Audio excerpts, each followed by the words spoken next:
Did you know that your dog's collar can actually be a safety hazard? Well, today we are talking about this subject very dear to my heart, dog collar safety, with Lynette Smith. She is the founder of the Ryder Safe Foundation.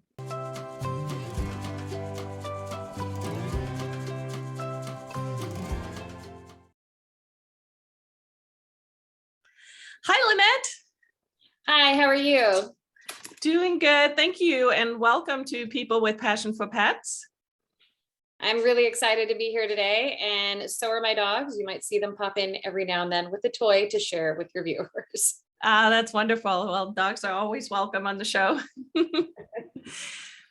So, Lynette, you're an advocate for dog collar safety, and you actually have a foundation called the Ryder Safe Foundation. And it all came together out of a very, very sad accident. But sometimes these sad things actually kind of bring out some very passionate things, and that's certainly the case for you. So talk a little bit about what you do now before we get into the story about how it all came together. Okay, so what I do now is I have a website called the Ryder Safe Foundation, and it is a website that advocates for dog collar safety. And my mission is to educate others on dog collar safety, how to use collars correctly. They are a great tool. They can be a great training tool, but they also have some dangers associated with them. And I've created this foundation to help educate others, share our story.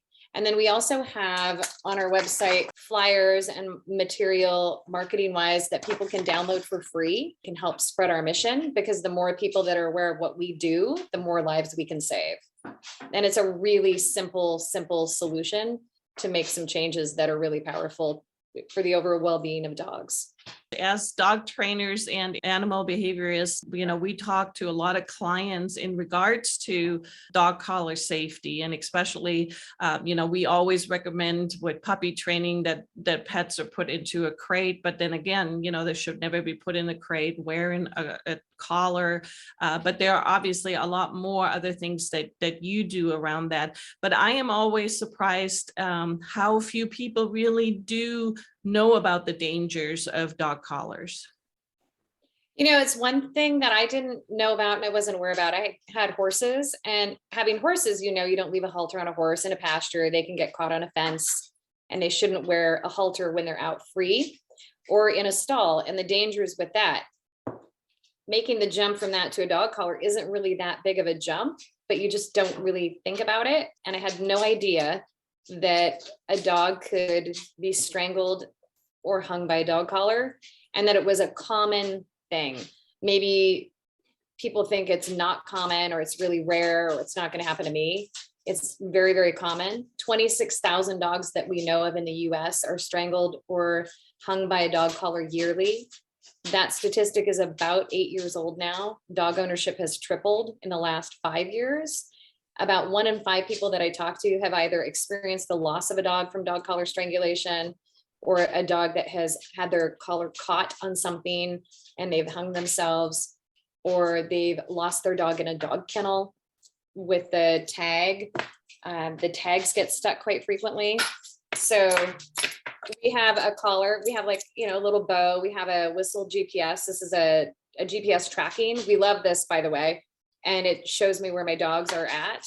And then you have your dog tags. So as you add things to a collar, you have dangers that can be associated with this. And this tag, are you helping? Yes.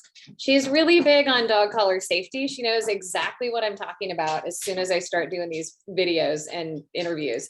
So the tags can get stuck in heater grates. When they get stuck in a traditional collar, what happens is when you pull it apart, they don't break apart. And then the dog is in danger. I know you totally know what I'm talking about, don't you? What we advocate for is we have on a collar, you have a quick release buckle. It comes apart at the hands of a human.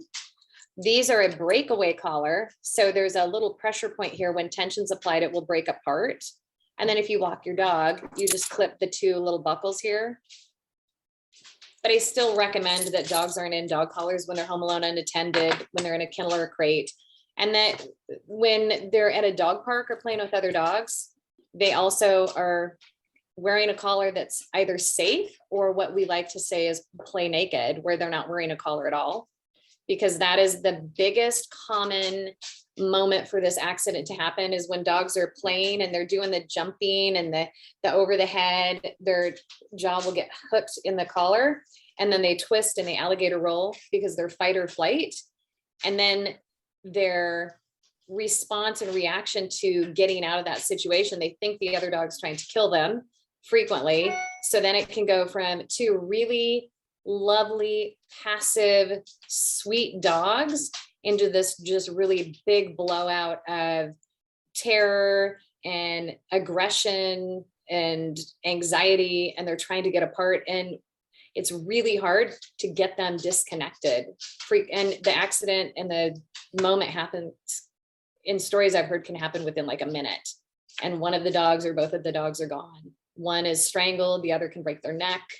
I've heard stories where dogs have broken their jaw, they've lost teeth, all sorts of stories.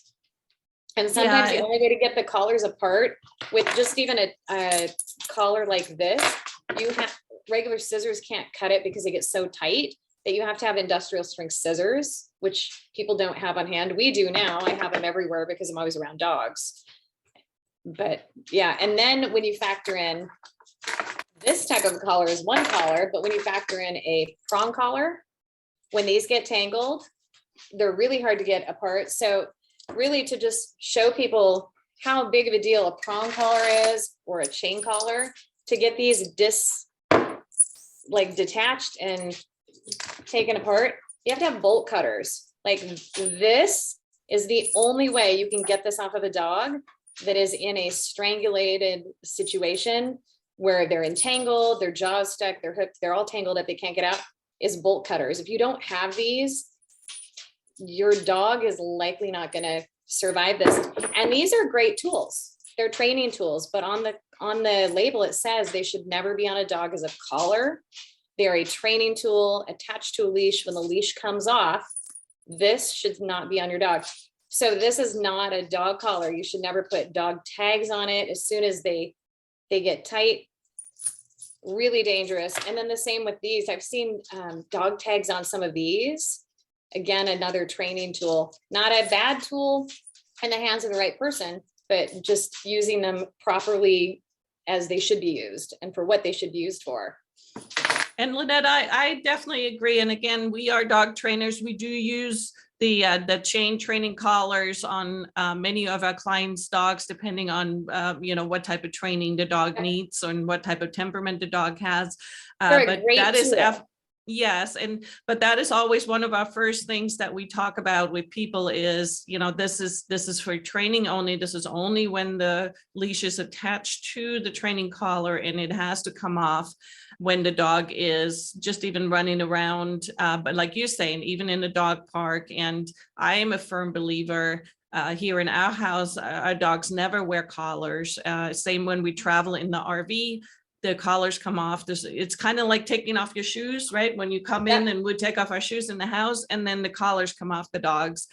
But what I find, and you can probably talk to this too, and I'm sure that there's going to be a lot of people in the audience listening to our conversation, and they're going to say, but my dog's tag is on the collar. And if my dog gets lost, probably much more likely that my dog gets lost and my dog gets hung up with the collar. And I would like to hear your argument on that. I think that's a great discussion to have. So what we use, because I am in that same space, I want my dog to have the tag on. I want to know that if something happened, I know where they are. So we have a GPS tracker on our dog collar. We have tags on our dog collar, but we use a breakaway dog collar. So this is just a really simple breakaway collar. It has the quick release buckle where you put the collar on and off the dog. So you pop it on, pop it off, and then they have a breakaway point here. So there's a place on these collars where you can actually put your dog tag. So you put your tags right here. And then if for some reason my dog got hung up on something, the collar will come off. It will break apart.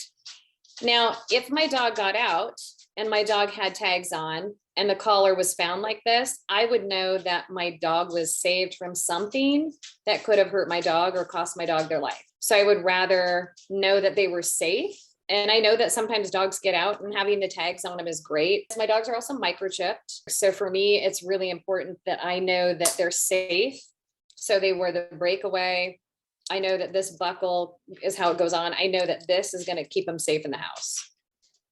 But also when they're out, the likelihood of this coming off if they get out and they're out wandering around on an adventure is pretty slim, because usually they just take off and they're going somewhere. Do you know what I mean? Like they're breaking out and they're like, woohoo, I'm going on an adventure.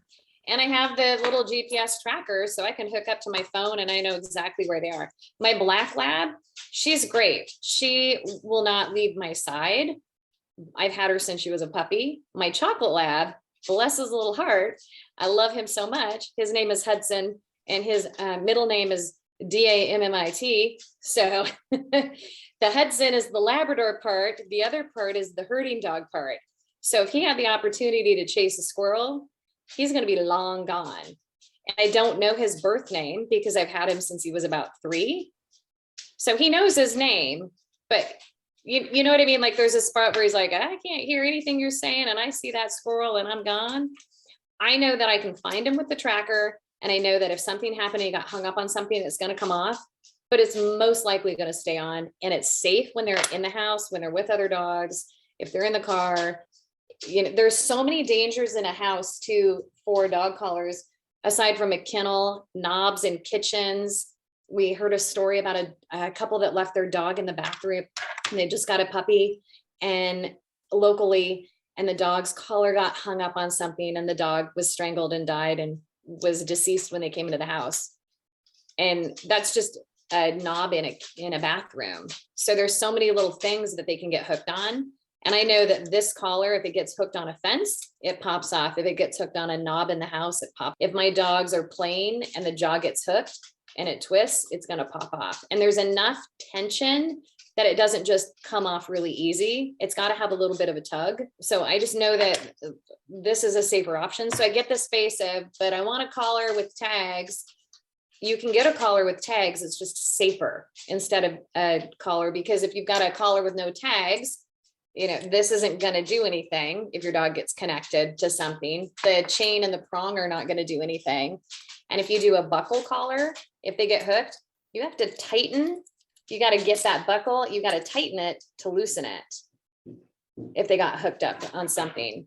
So there's so many different collar options. And the nice thing too about this company that does the breakaway that we use, they used to have 4 basic colors, and now they have all sorts of lovely little patterns. Because I've met people too that are all, we just want a pretty collar. Okay, well, they come in 4 colors or 5 colors before.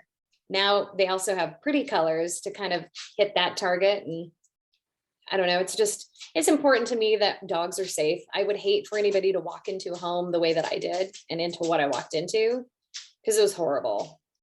It was really, really horrible. And I would not want anybody to go through that. So Lynette, why don't you share with our listeners why you are so passionate about this collar safety? I will. So one of the reasons why I'm really passionate right here, this little girl, this is Skylar. So this is my black lab. She is the survivor of dog collar strangulation. And she knows exactly what I'm talking about because I just got out Ryder's collar. And so she knows that this is his collar. This is from 3 years ago, right? You know, all right, I'm going to tell your story. So I walked into my home. I hadn't been gone very long, and I opened the door and I saw in the area between the living room and the kitchen, the doorway area, one of my dogs was laying on the floor, and Skylar wasn't moving. She was just paralyzed, and it took a moment, and I dropped everything and I ran over. And I had noticed that her jaw was somehow stuck on his collar, and I got her unclicked really quick, and he wasn't moving, he wasn't breathing, and he was dead. He had died. And I didn't know what happened. I didn't understand that moment initially. I just scooped her up. We got outside. I literally lost my mind. I was outside screaming and crying and holding her like, oh my God, it's not your fault. It's not your fault. I'm so sorry. I don't know what happened. And comforting her, but also not understanding what happened. And we had to take Skylar to the vet. She had lost all the pigment in her side of her lip. So it went from black to pink. She had 2 edemas under her jaw. She had a cut underneath her chin. We got her to the vet right away and came home. Still didn't really understand what happened. I just know that I had left and I was gone for an hour and everything was great. And I kissed my dogs before I left and hugged them and came back in an hour later and my life forever changed. And it took a while. I took his dog collar and I put it in the garage. I couldn't even look at it. And a friend of mine who had shown up here that day, Leslie, she's like a sister to me. We were talking and she says, you need to share your story. And I said, I'm not sharing my story. I'm not telling anybody what happened. And she says, what are you going to do when they ask you about Ryder? And I said, I'm just telling them that he's fine. I'm not telling anybody. I was really afraid of what other people would think. I was afraid of what social media would say. I was afraid of Skyra maybe being taken away. Sorry. It's still there when I'm like, I'm good. We're good, but it still kind of grabs a hold. So I was afraid that they were maybe going to take away my dog because I thought they might think she was dangerous and she had done something. And so processing all of this with my friend, I decided, she said, you need to share your story because if your story saves one life, then it's worth what you've been through. And that maybe this is Ryder's journey now, is to help others learn about the dangers of dog collars. And I believe firmly with every fiber of my bones that in that moment when Ryder died and I walked into my house and Skylar was still hooked to his collar, I believe that his spirit was in this house and he was doing everything he could to keep her safe. She is incredibly lucky to be alive. She is incredibly lucky that the injuries that she sustained were really minor in the grand scheme of things, that she didn't break a tooth, she didn't break her jaw. Her wounds healed externally. I'll share a little bit more with you shortly about kind of her wounds that are internal, because she does have some from this, but this is Ryder's dog collar. And so what happened is his collar, her teeth actually got stuck in the dog collar. And so she couldn't get undone. And then you can kind of see how it's bent. It twisted. Hi, baby girl. It twisted and she couldn't get her jaw unhooked. So she still knows. Yeah, you still know, don't you, sister? I know, we miss him so much. And so I shared her story. I wrote it and I had 100 comments within about maybe an hour. And the next morning I had a whole bunch more comments. And within a day and a half, I had 1,500 comments. And in a very short period of time, there were over 10,000 comments. And I tried so hard to respond to everybody really quickly. And then I just had to get my head out of it because it was so fresh and new. And every time I would read somebody sharing their story about how they lost their dog, I would just go back to that day and that trauma. And so we stepped away for a little bit. And then I created a Facebook page, which I shared the story on. And I thought, I want this to be bigger. I want this to grow bigger. And I created the Ryder Safe Foundation. I got a business license for it. I'm working on shifting it to a nonprofit.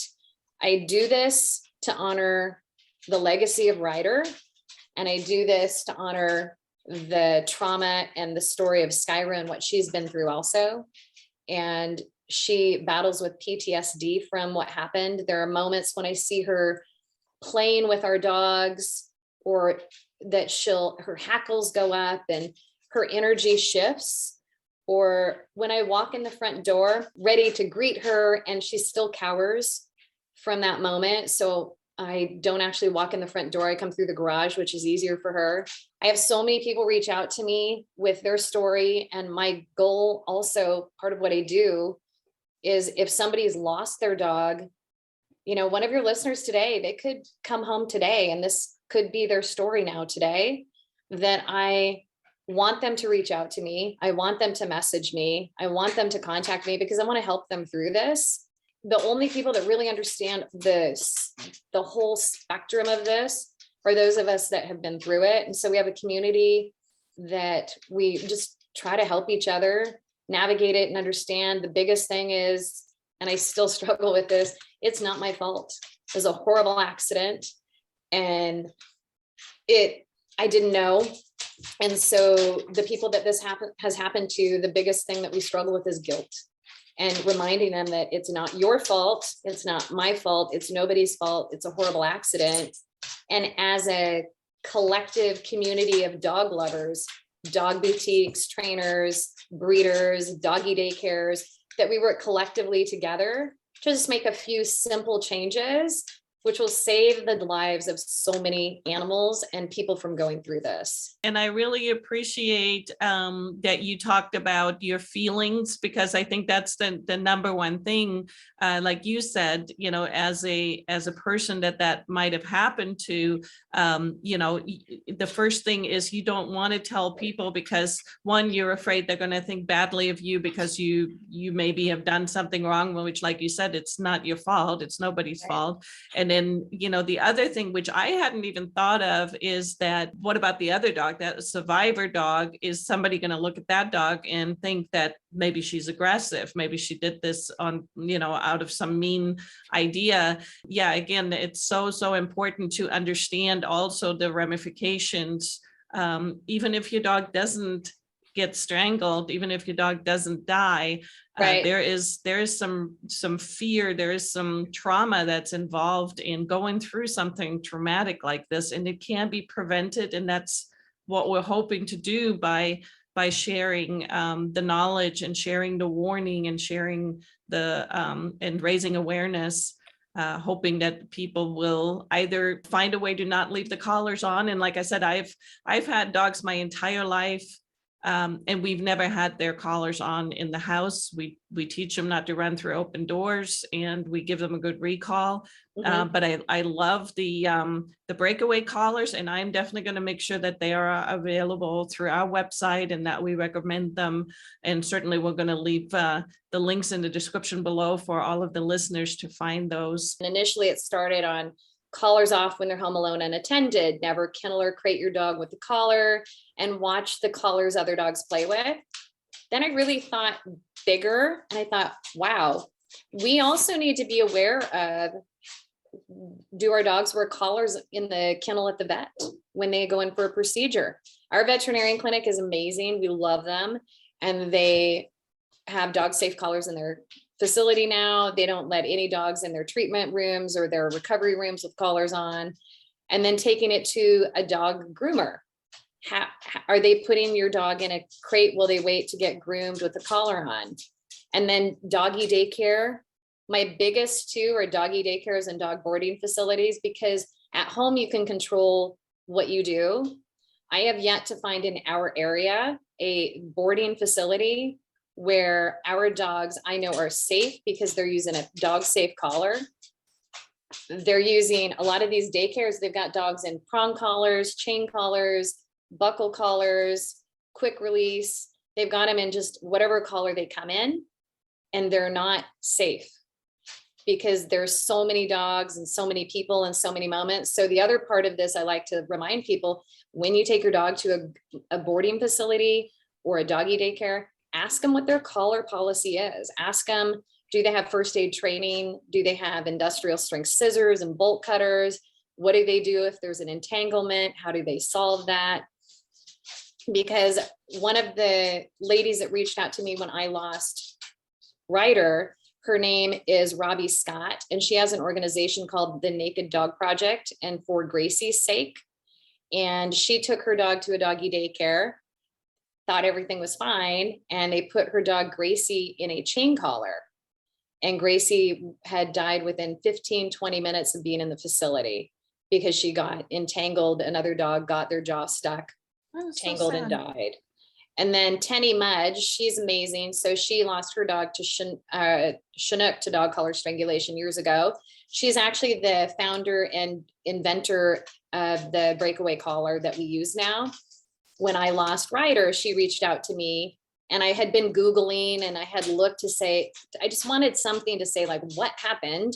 And I learned it was called dog collar strangulation.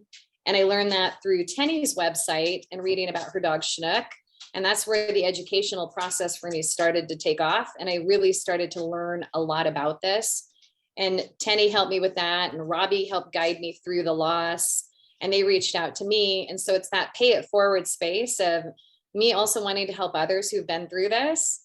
And when I hear the stories that come in from people who lost their dog, my heart, it hurts. I feel so much empathy for them. I know exactly where they're at in the process. If it was a few days ago, or if it was a few weeks ago, I feel that space. And so I really like to help them navigate that. Want to hear more stories of this not happening than stories of it happening. Yeah. And Lynette, you know, you mentioned earlier and you shared earlier the statistic of 26,000 dogs that we know of in the US. Yes. However, you know, I have to then caution people, because people might look at that and say, well, you know, in the scheme of things, that's not that many. But think about this. And we started just a moment ago saying, you know, how hard it is to share the story. So we really have to look at that statistic and realize there is probably, I'm going to say at least double that on the other end, because there are going to be so many people that never share their story, that nobody has heard that the dog got hung up in the fence, or that the dog got hung up in the kennel, or, you know, we even talk about the tags, how they get hung up in the vents on the floor in the RVs, right? A lot of dogs can get hung up in there.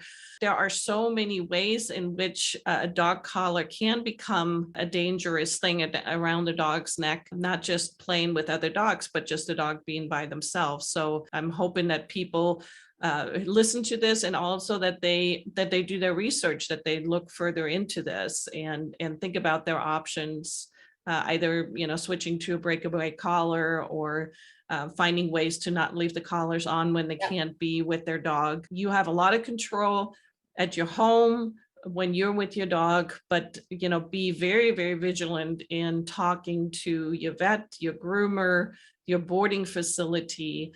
And I was shocked that you shared that, because my husband, Jim, has been a dog trainer for over 40 years, and he used to have a boarding facility. And that was the first thing that he used to do, is he'd ask when people would bring in their dog, he would say, please take your collar off. And then they would have just a slip leash, not even a collar, that would go on the dog. And they'd walk the dog to, you know, where the dogs were kept. And then there was no collar on the dog at all while they were in the kennel. So, I actually got blocked from the boarding facility. I was asking them about their dog collar policy out of our area, and I got blocked. And I'm like, wow. I'm just curious, like, what's your policy? Yeah. Okay. 1 in about 5 people that I talk to, and I hand out on average probably 10 to 15 cards a day. I'm always handing the cards out when I see people with puppies or dogs, and I let them know too, you know, like, you have a beautiful dog, and I lost a dog to collar strangulation, and I see you have a couple of dogs. Here's what we do, just educating others. And if people want to jump on this bus with us, that's amazing, and we're grateful. And if they don't, you know, we run into people too that are like, yeah, that's not for me. You know what? That's your choice. We embrace the path that you choose for what works best for you. But 1 in 5 people that I talk to have either lost a dog to collar strangulation, know of somebody who lost a dog, or have had a near miss. And those statistics are just too high for me. And in our town where I live, it's a small town. I know of 3 people in addition to me. And the biggest thing has been the fear of sharing the story. And I just think that if people can find that space of brave and take that step forward, they're going to be surprised about how many people will reach out and be understanding. You're going to have some people that are going to come in and not be kind. And there's a beautiful thing called block and hide. So I just take those out of the space, and I do this for my dogs. The other thing too is anybody who's out there that's a listener of yours that is a dog pet shop or a dog boutique, anybody that's working with dogs that have clients come in, or a groomer, when they have a client with a puppy, literally takes 30 seconds to say, hey, I know you have a puppy, and that's great. I just want to make sure, you know, don't leave a dog collar on your puppy when they're in a kennel or a crate, that can be dangerous, and take the collars off when they're home alone, unattended, and make sure that you're aware of what they're wearing when they play with other dogs. Takes maybe 20 seconds, and then that little moment. And I have to say this too, because with dog boutiques and pet stores, y'all are not going to lose business when you're sharing about dog collar safety.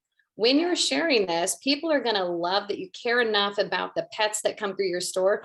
They're still going to buy the beautiful collars. They're still going to put them on their dog.